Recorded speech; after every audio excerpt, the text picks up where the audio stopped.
You know, I got 3 kids, right? And there is never a dull moment. But, you know, I was really concerned for today's youth. I signed my son up. He's 10 years old. I signed him up for a youth sports league, and they don't keep score in sports anymore. And I was very, I mean, we keep score in America because that's what we do. You know, that's how we tell other people, hey, you freaking stink, dude. You need to get better, right? Like, that's motivation.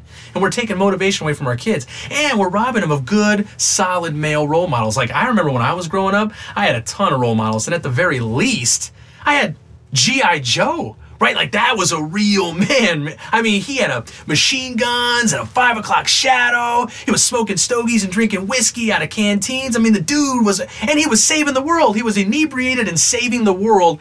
That's what real men can do.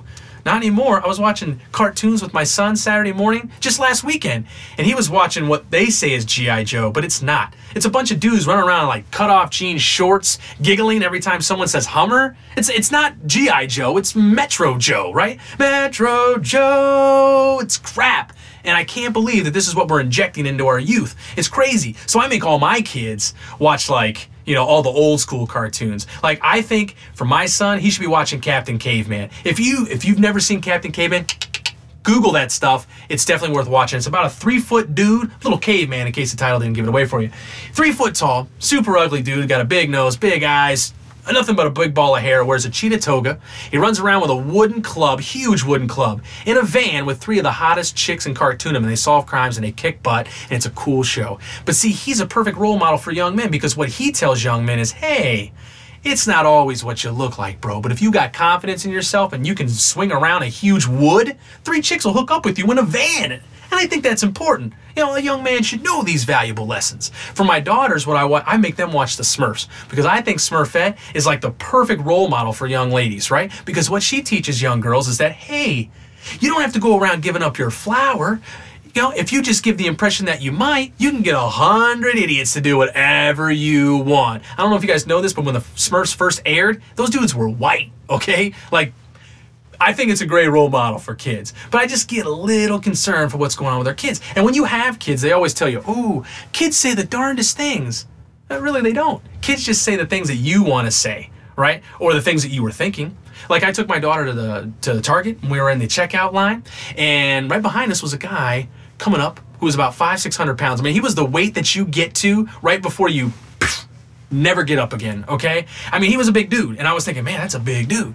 And I really hope she doesn't see him, but I don't have that kind of luck, right? Like, she turned around and saw him and was like, whoa, you're freaking fat. And I was like, oh, no, don't say. I was embarrassed. I didn't know what to say. So I was like, honey, that's kind of rude. You need to apologize to the big man. I mean, I'm sorry, I apologize. Honey, when you get to be daddy's age, you'll realize that we don't talk about the elephants in the room, and that's, oh, this is awkward. Like, it was just a bad situation to be in. But it was I was thinking it, but she said it, you know, and that happens. Or they say the things that you wish you could say. Like, I'm divorced, and when I started dating, I didn't really want people to meet my kids. So I kind of transitioned them with my son. So I brought this girl over I was very interested in, and she, you know, my daughters were in bed, and my son was in the shower, and he's getting out of the shower. But he takes off running, just butt naked and wet, right? Like, every guy wants to spend a Friday night, right? In the living room, butt naked and wet. But he comes running out, and he sees her, and he's like, hey, I know you.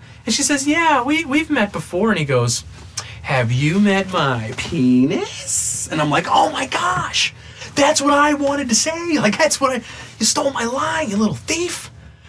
Other thing about kids that you need to know, you're going to run into a woman I like to call the mother-upper. Oh, man, the mother-upper will get you. She gives impromptu trivia questions to all her kids so she can show how smart her kids are and how dumb your kid is. Like, she'll be like, hey, Madison, why don't you stand up and spell apples for everyone? Little Maddie will stand up. A-P-P-L-E-S. Apples. Oh my gosh, she's only 2.5 weeks old and she spelled apples. She's so smart. Meanwhile, my son's underneath the slide eating cat poop out of the sand. I'm like, oh no, he didn't have snack. Dude, grab your helmet. Let's get out of here. Don't punk my dumb baby is what I'm saying, okay? Just don't stop punking the dumb babies.